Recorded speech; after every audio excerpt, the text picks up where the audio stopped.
um deste? Sou louca pelo meu. Na verdade, adoro todas as minhas coisas. Já se perguntou de onde vêm todas as coisas que compramos e para onde vão quando nos desfazemos delas? Não conseguia deixar de pensar nisso, por isso quis saber mais sobre o assunto. E os livros diziam que as coisas se deslocam ao longo de um sistema. Da extração para a produção, para a distribuição, para o consumo e para o tratamento de lixo. Isso tudo se chama a economia de materiais. Bem, estudei um pouco mais. Eu passei 10 anos viajando pelo mundo atrás de pistas de onde vêm as nossas coisas e para onde vão. E sabe o que eu descobri? Esta não é toda a história. Falta muita coisa nessa explicação.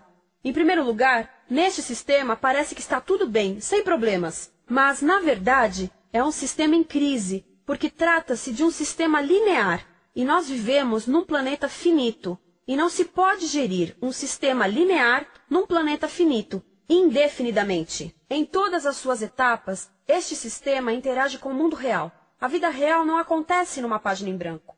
Interage com sociedades, culturas, economias, o ambiente. E durante as etapas, a vida vai se chocando contra seus limites. Limites que aqui não vemos porque o diagrama está incompleto.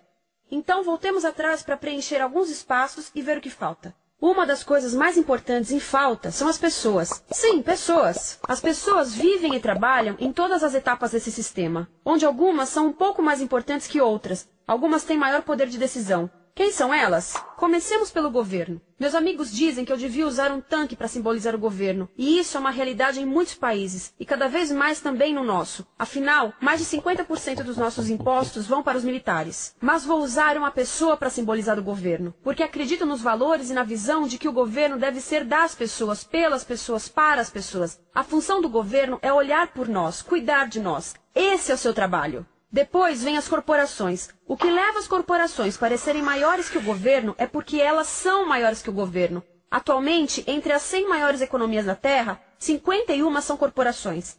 À medida que as corporações foram crescendo, em tamanho e poder, assistimos a uma pequena mudança no governo, como se estivessem mais preocupados com o bem-estar deles do que com o nosso. Muito bem, então vejamos o que mais falta nessa imagem. Começaremos pela extração, que é uma palavra pomposa para exploração de recursos naturais, que por sua vez é uma palavra pomposa para destruir o planeta. A verdade é que cortamos as árvores, arrebentamos as montanhas para extrair os metais, consumimos toda a água e exterminamos os animais. Aqui enfrentamos o nosso primeiro limite. Estamos ficando sem recursos naturais. Estamos utilizando demasiados materiais. Sei que isto pode ser difícil de ouvir, mas é a verdade. Por isso temos que lidar com isso. Durante apenas as 3 últimas décadas, foram consumidos 33% dos recursos naturais do planeta. Desapareceram. Cortamos, minamos, perfuramos e destruímos o planeta tão depressa que estamos debilitando a capacidade do planeta para sustentar o nosso modo de vida. Aonde eu vivo, nos Estados Unidos, resta-nos menos de 4% da nossa floresta original.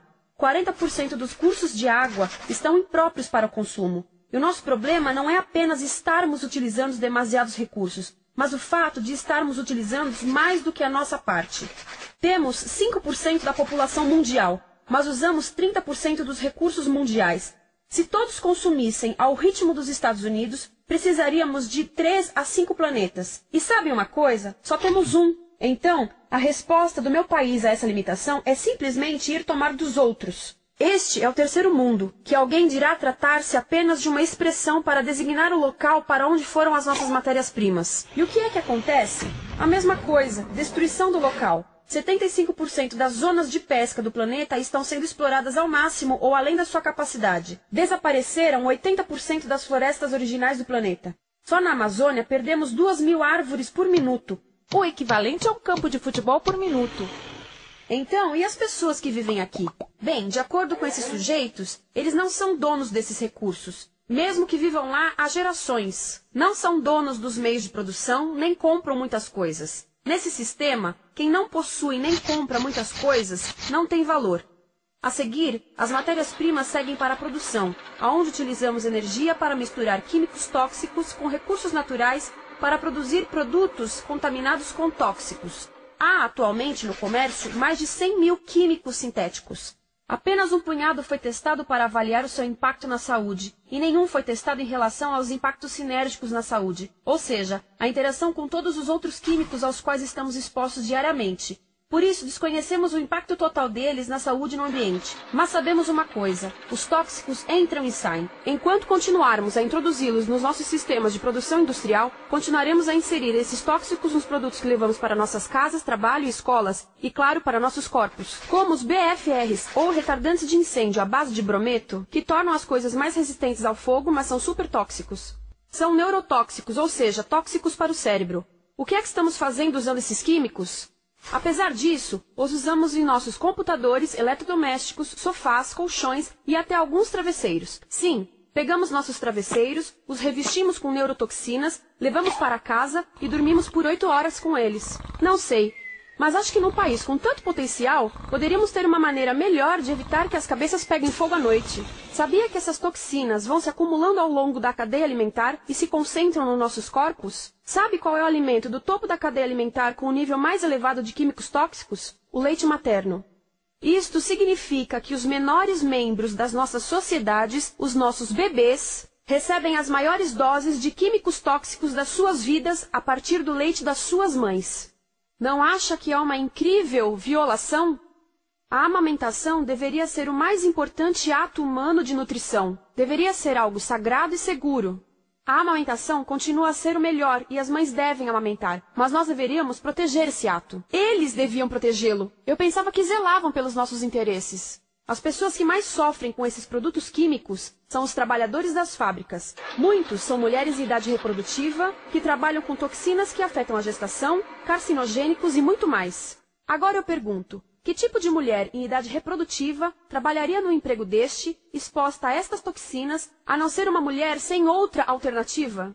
Essa é uma das maravilhas desse sistema. A erosão dos ecossistemas e economias locais aqui garante um fluxo constante de pessoas sem alternativas. No mundo, há 200 mil pessoas por dia se deslocando de ambientes que as sustentaram ao longo de gerações para cidades, onde muitas vivem em bairros de lata, à procura de emprego, por mais tóxico que seja. Não só os recursos são desperdiçados ao longo desse sistema, mas também pessoas, comunidades inteiras são desfeitas.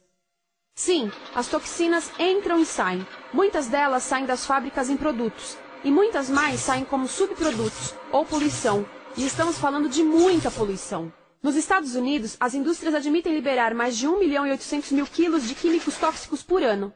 Deve ser muito mais, porque isso é o que eles admitem. Trata-se de outro limite, porque quem quer ver e respirar 1.800.000 quilos de químicos tóxicos por ano? Então o que eles fazem? Mudam as fábricas poluidoras para o estrangeiro, para poluir outros países. Mas, surpresa, grande parte dessa poluição volta para nós trazida pelo vento.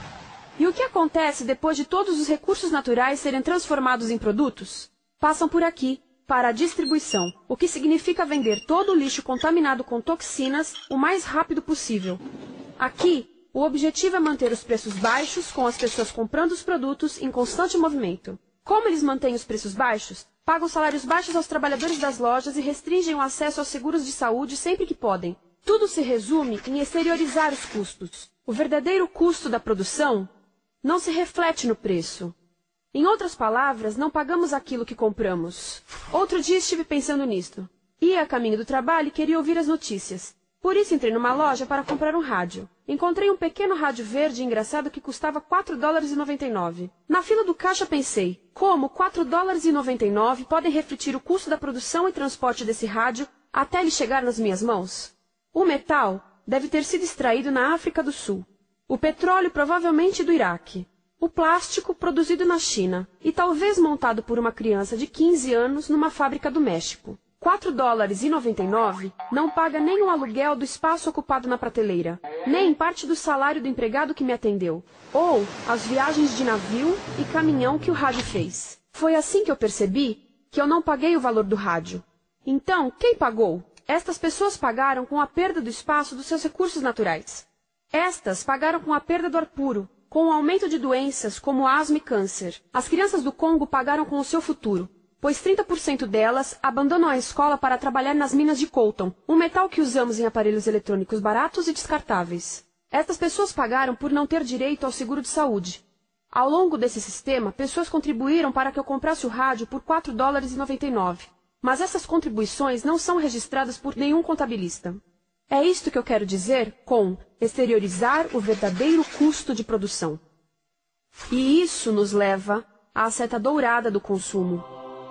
O coração do sistema, o motor que impulsiona. É tão importante proteger esta seta que se tornou prioridade daqueles dois sujeitos.